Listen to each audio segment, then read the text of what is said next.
Pessoal, hoje na verdade, a gente está preparando uma sequência onde a gente vai abordar gestão de risco no webinar de hoje. A gente tem depois um outro bate-papo sobre segurança cibernética nas próximas semanas também. Então, assim, fiquem ligados na programação do IBEVAR ali. A gente tem uma série de coisas ainda para falar esse ano. Então, vamos preparar um material aí super bacana e vamos bater um papo super legal. Bom, eu queria começar aqui falar o seguinte: ao longo dos últimos meses, a gente vem percebendo, aí muito se fala, na verdade, né, sobre as mudanças no varejo, as necessidades de uma transformação digital no setor. E quando a gente olha para o mercado, muitos setores da economia, na verdade, já vinham até percebendo que esse era um caminho sem volta, né? A transformação digital, ela é um caminho sem volta, e essas empresas continuam enfrentando mudanças significativas. A gente não pode esquecer do impacto do Covid-19,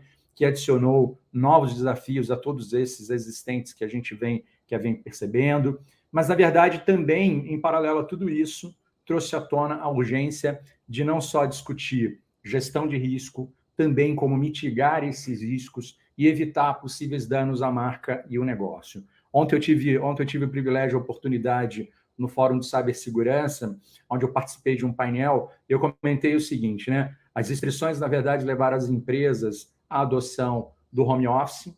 Essas empresas tiveram que acelerar, de alguma forma, essa transformação digital até muito antes do que se imaginava, e com isso, em muitos casos, políticas de segurança foram repriorizadas, tiveram que deixar de lado ou sequer estavam preparadas para que o business pudesse ficar de pé, né? Então, a pandemia ela trouxe diversos desafios para todos nós. A gente vem discutindo muito essa questão de risco, né? O impacto, o quanto o negócio, de fato, está em risco. E aí a gente tem aqui o prazer, hoje a gente vai falar um pouquinho de riscos para o setor de varejo, para falar sobre o tema, dois grandes profissionais, em que a gente tem uma honra agora de estar muito próximo deles, esses especialistas que vão trazer uma análise de um relatório divulgado pela KPMG para o varejo, que leva em conta as tendências de mercado, né? Um material rico que utiliza 10 fatores de alta relevância.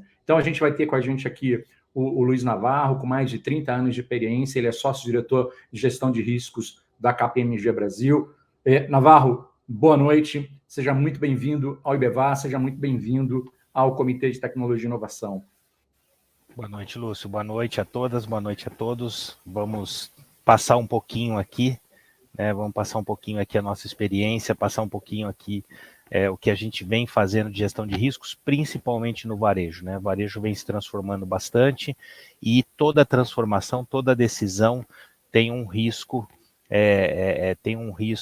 que está ligado, né? Lembrando que quando a gente fala em risco corporativo, né, no ambiente corporativo, a gente tem que jogar fora o dicionário, porque o dicionário fala para nós que risco, ou pelo menos o dicionário da língua portuguesa fala para nós que risco é tudo aquilo que pode dar errado.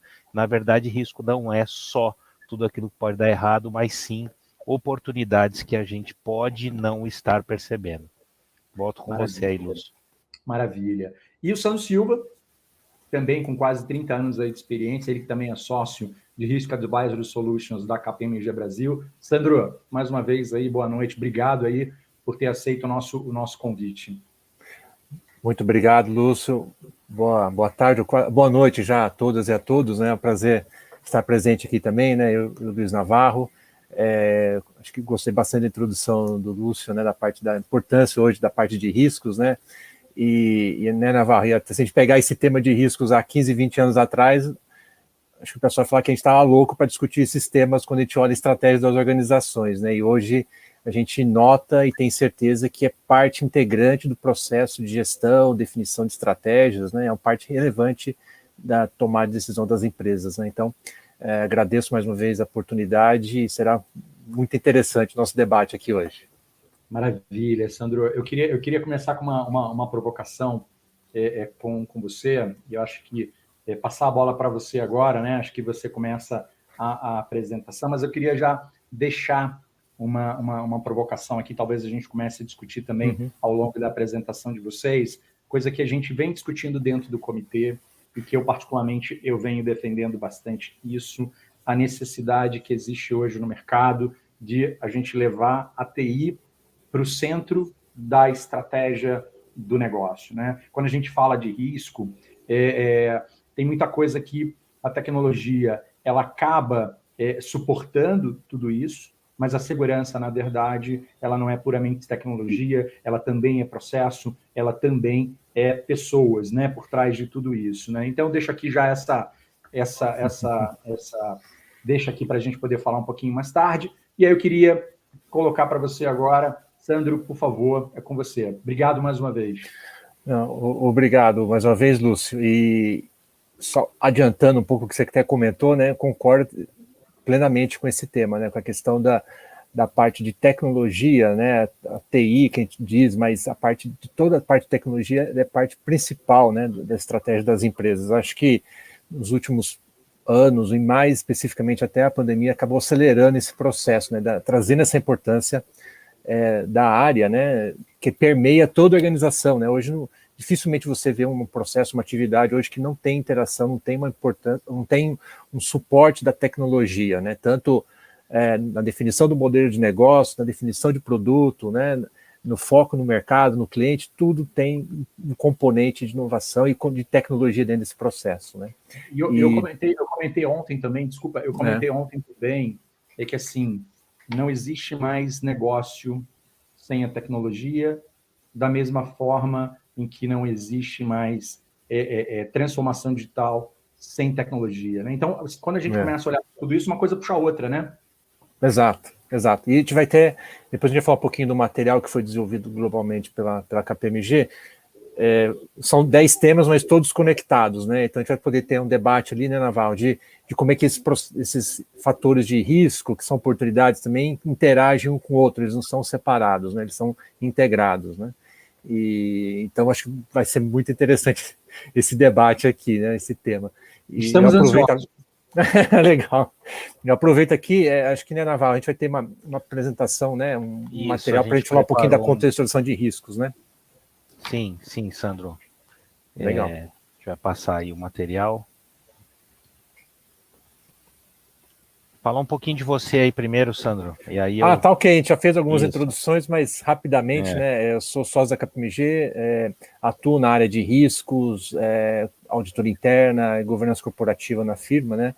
Esse ano completei 27 anos de KPMG, né? Comecei como trainee, mas período grande de aprendizado, né? E a gente sempre está aprendendo. Então, mais uma vez, obrigado aqui pela minha presença aqui nesse debate. E, Navarro, com você. Bom, eu sou o Luiz Navarro, eu sou o sócio líder aqui de gestão de riscos. Eu não gosto muito, agora a gente já tá mudando, né? Gestão de crise, porque a crise nada mais é do que um risco, um risco materializado, né? E ele já o foi lá na segunda, terceira semana de março do ano passado.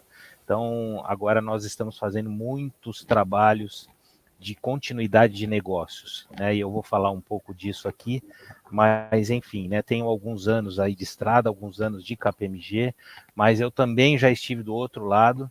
Eu já fui diretor financeiro, CFO de algumas empresas inclusive que tinham muita relação com o varejo. Fui por muitos anos diretor financeiro da Kellogg's, tanto no Brasil quanto no Mercosul.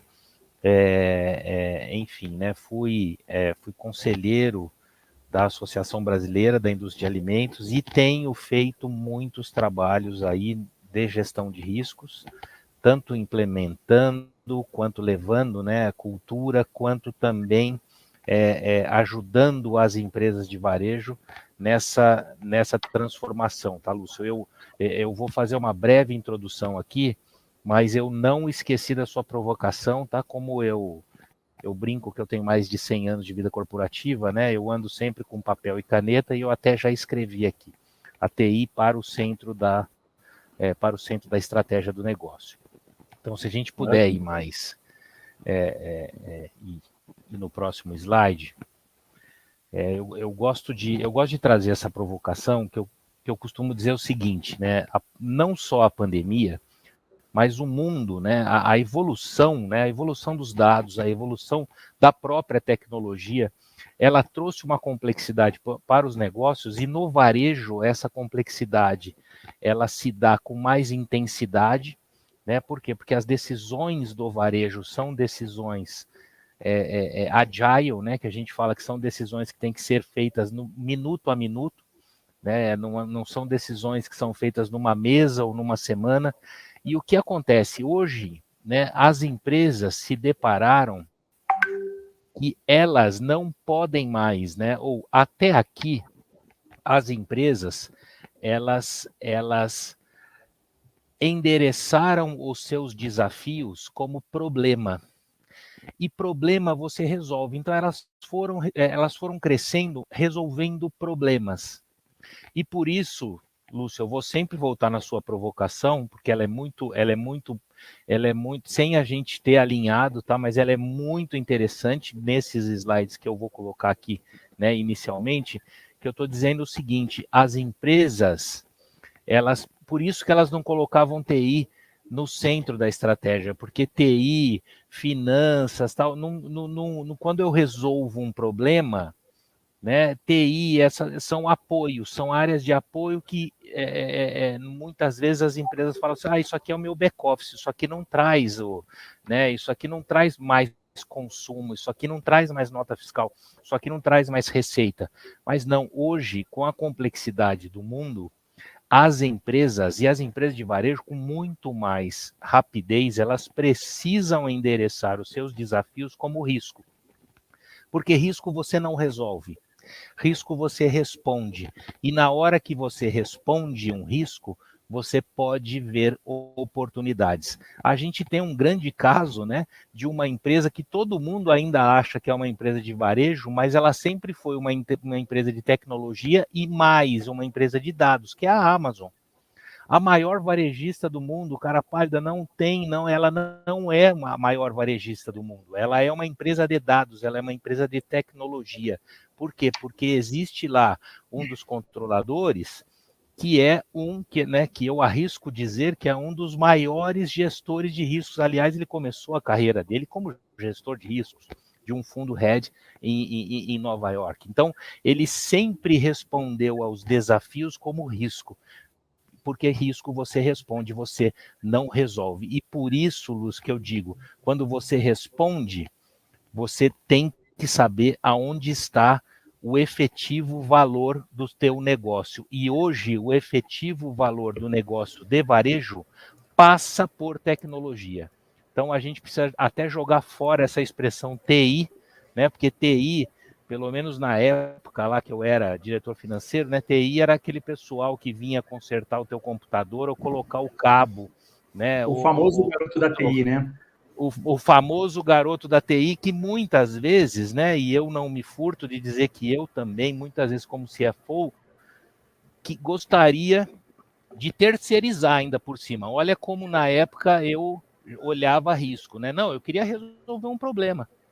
Né? Eu olhava o desafio para resolver um problema, né? E não é o mote de hoje, não é o assunto de hoje, mas por isso que existe o GRC, né? O GRC, Governança, Riscos e Compliance nas Empresas. Por isso que o GRC está se tornando cada vez mais importante, e não à toa o R está no meio, né? Você saber risco está no meio, ou seja, você saber você saber responder aos seus desafios. Se você puder colocar no próximo slide. Enquanto isso, Navarro, você tocou num ponto que vou aproveitar o teu gancho, porque ele é extremamente importante. Você que foi CFO no passado e fez essa conexão muito importante aqui para a gente, porque é um tema que a gente já vem discutindo dentro do comitê, essa coisa do garoto da TI, essa coisa da TI debaixo de CFO, que acaba se tornando custo, né, sendo olhado como uma linha de custo para dentro da empresa. Né? Então, você fez essa conexão sem a gente conversar a respeito disso. E também uma coisa importante é que, assim, eu digo que a empresa hoje ela precisa ser, na sua essência, uma empresa de tecnologia que até vende alguma coisa. Né? Então, eu brinco com o Marcelo aqui, que é de moda, uma empresa ela precisa ser uma empresa de tecnologia que vende moda, uma empresa de tecnologia que vende cheeseburger, né? Uma empresa de tecnologia que vende alguma coisa, e você comentou o negócio da Amazon, eu também já comentei algumas vezes aqui, a Amazon, para mim, é uma grande empresa de ciência de dados, de inteligência de dados, que até te entrega alguma coisa. Essa, para mim, é a definição da Amazon quando eu olho para ela, né? E está muito alinhado com o que você acabou de falar também, né? Sim, eu gosto muito, Lúcio, eu vou me permitir dizer aqui, né? Eu gosto muito daquele filme, e para quem, né, para algumas de vocês ou alguns de vocês que não assistiram ainda, eu recomendo bastante, chama-se Fome de Poder, que é a vida do Ray Kroc, né? Aquele sujeito que um dia foi lá para Los Angeles, era um vendedor ambulante, viu lá os irmãos McDonald's e começa a crescer com as franquias, né, até que um contador diz para ele que o grande valor do McDonald's não estava no hambúrguer que ele vendia. E aí, Lúcio, eu faço uma correlação com o que você está dizendo. Né? Ele disse na época, falou, senhor Ray, o grande valor do McDonald's é que o McDonald's, das franquias, são um grande império ou um grande modelo imobiliário. Naquele momento, despertou, né? Hoje eu poderia dizer que o McDonald's, eu acho que ele só perde para a Igreja Católica, né, em números de imóveis que eles têm no mundo inteiro, né? Porque o grande valor, então, saber risco, responder os desafios, né? Que é responder como risco, é trazer para a empresa ou promover dentro da empresa o grande debate de que aonde que a empresa extrai valor.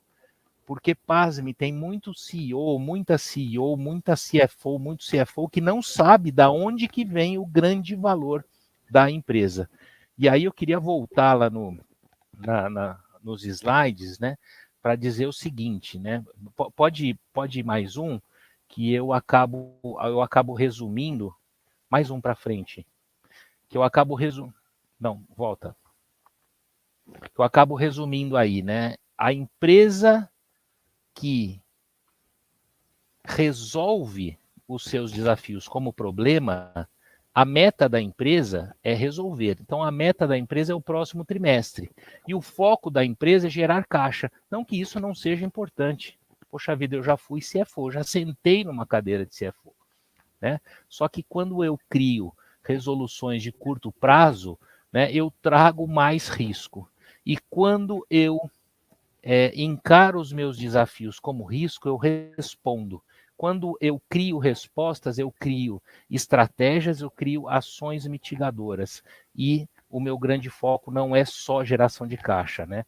É criação de valor. Porque quando eu crio valor, consequentemente, eu estou gerando caixa.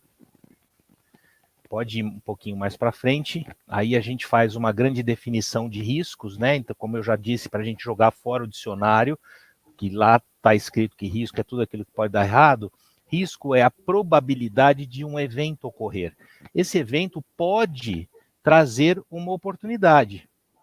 Esse evento não é só aquilo que pode chegar e ameaçar, né, um perigo ou ameaçar o nosso negócio. Né? Então, não saber risco é não saber o que o futuro nos reserva. Porque se a gente for mais um slide para frente, a gente vai ver que o risco, né, então a gente pode entender que risco é o estágio intermediário entre segurança e crescimento e insegurança e destruição.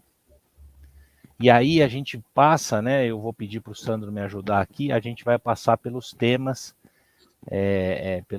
da nossa pesquisa, a gente faz uma vez por ano, eu não me lembro bem, Sandro, em quantos setores são, acho que são 8 ou 10 setores, né, que a gente faz esse mapeamento. E aí eu gostaria de passar aqui mais um slide, por favor. Acho que mais acho que a gente pode ir para o próximo. É isso. Acho que colocando aí, né, Navarro, eles são... O último trabalho foi 12 setores, né? Varejo é um deles, que é o objetivo do nosso debate aqui hoje, né? E explicando um pouquinho, né? Esse material, como o Navarro comentou, ele foi desenvolvido globalmente pela KPMG e anualmente ele é atualizado, né? E normalmente ele é construído em 10 grandes temas, né? Que passa ali desde rentabilidade, liquidez, reputação e ética, né? Sociedade, pessoas, compliance, estratégia, clientes, saúde, segurança e meio ambiente, crescimento, concorrência, tecnologia e produção e operações, né? Então, a gente usa utiliza esses 10 temas para trazer, né? O estudo ele traz o que seriam os componentes, né? Os fatores de risco mais relevantes, né? No setor. E é um trabalho que ele engloba de uma forma global, mas que tem muito alinhamento com quando a gente vê um mercado aqui no Brasil, né? Até naquela provocação do Lúcio, né, o que a gente vê, né, às vezes vocês veem aqui um pouco separado os temas e os subtemas, né, mas se a gente pegar um exemplo, né, o que a gente vinha muito no varejo, né, era, em termos estratégicos, era a questão já vou colocar aqui até, Lúcio, já uns temas aqui para a gente debater, né, mas colocando muito a adoção de novos modelos de negócio no segmento de varejo, né, e isso, lógico, uma forma também do varejo poder avaliar, olhar, né, sua atuação de uma forma mais ampla. Então, hoje a gente vê o varejo, né, grandes varejistas ampliando o leque de atuação, né, não somente no segmento, às vezes, de vestuário, roupas, né, mas ele vem ampliando para outras formas de atuação, até com marketplace ali de produtos, né, no varejo, né. E isso lhe amarra um pouco até com o primeiro item ali, quando a gente olha rentabilidade e liquidez, que é uma forma também, né, de como o varejo traz liquidez, né, ou traz uma melhor rentabilidade para o seu negócio quando ele adota novos modelos de negócio ou atua em novos mercados, né. Então, o que acabou acontecendo é de que muitas empresas começaram a ir para a parte online, né, a parte na internet, vendas, né, no varejo online. E isso uma tendência de mercado, né, que acabou existindo. E a grande dúvida era como as empresas ampliando a sua atuação, saindo daquele segmento tradicional, né? Como é que ela iria operar num novo segmento? Então você traz um fator de risco ali de conhecer esse mercado que você vai atuar, né?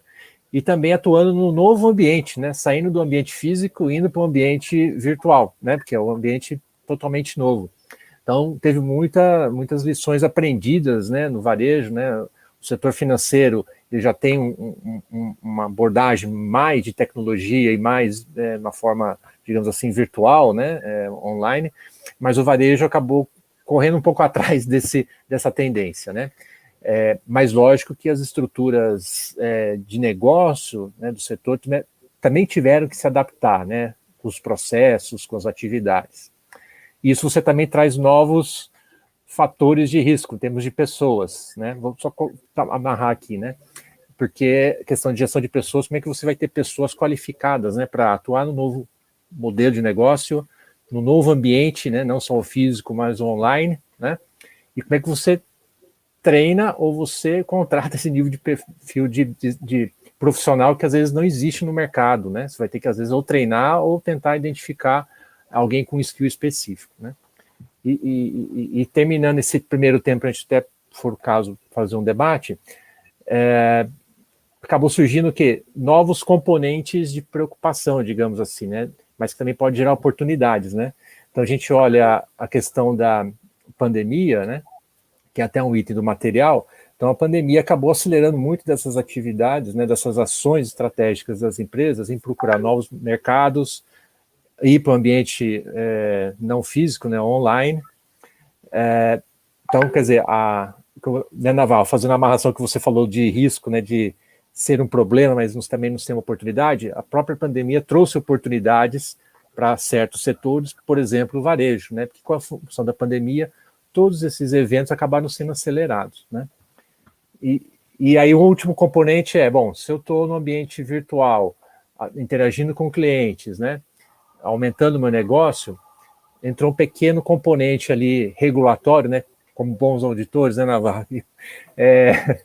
Regulatório da questão da lei de proteção de dados, né? Então, como é que hoje eu tomo cuidado com os dados dos meus clientes, né? Quem pode acessar, que tipo de informação que eu preciso realmente desse meu cliente, né? Porque a própria legislação ela traz ali uma série de obrigações, né, dentro das organizações em relação a esse tema da Lei de Proteção de Dados, a segurança dos dados e como você arquiva e o que você vai utilizar dessas informações, né? Então, só dei esse primeiro preâmbulo aqui para a gente poder debater. Né? E o que é importante, né, Sandro, em todos esses fatores aí, esses riscos que a gente começou, né, a mapear e começou a colocar aqui para vocês, é que, voltando na provocação aí inicial do Lúcio, tudo passa por estratégia. Né? Não existe você ir para um outro canal sem passar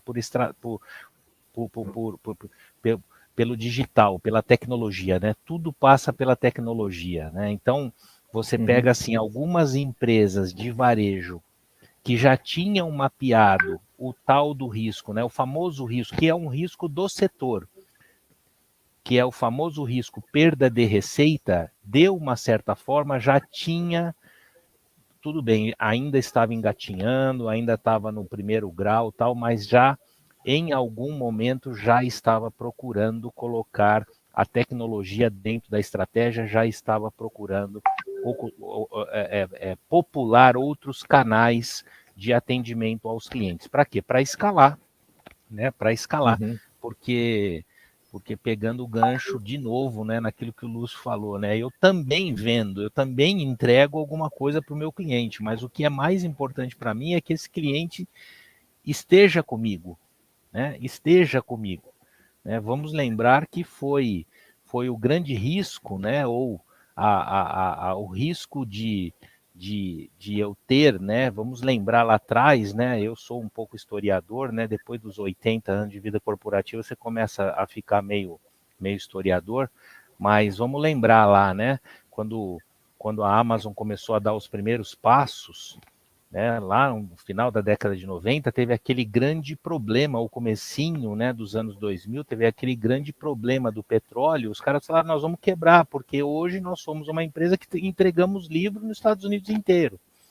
Só que eu não quero ser uma empresa que entrega livros, né, aí que tá, o que eu quero ser quando crescer? Eu quero ser uma empresa de dados, uma empresa de ciência, eu quero conhecer esse meu cliente. Como é que eu vou conhecer esse meu cliente? Fidelizando o cara. Eu sei que o Lúcio, que o Marcelo, por mais que eles gostem de ler, o Marcelo está com um monte de livro aí atrás dele, ele não vai ler todo mês, mas todo mês, se eu der um cartão para ele chamado Prime, ele vai se sentir um puta cara Prime e vai pagar $5 por mês, mas ele não vai ler um livro por mês. Só que olha que legal, Marcelo, quando você pedir o livro, você não vai pagar mais frete. Olha a sua sensação de, nossa, é dele que eu quero ser amigo. Olha como o meu amigo é legal. Mesmo que você, né, Navarro, e tá claro isso também, a gente vê até pelas próprias políticas, às vezes, de frete grátis que você colocou, mesmo que às vezes eu pague um pouco mais caro por aquele produto. Às vezes chega a ser até um negócio muito psicológico, comportamento de consumo, né? E a gente começa a entrar numa outra coisa, mas é muito isso. Isso me traz uma experiência, isso me traz uma satisfação diferenciada.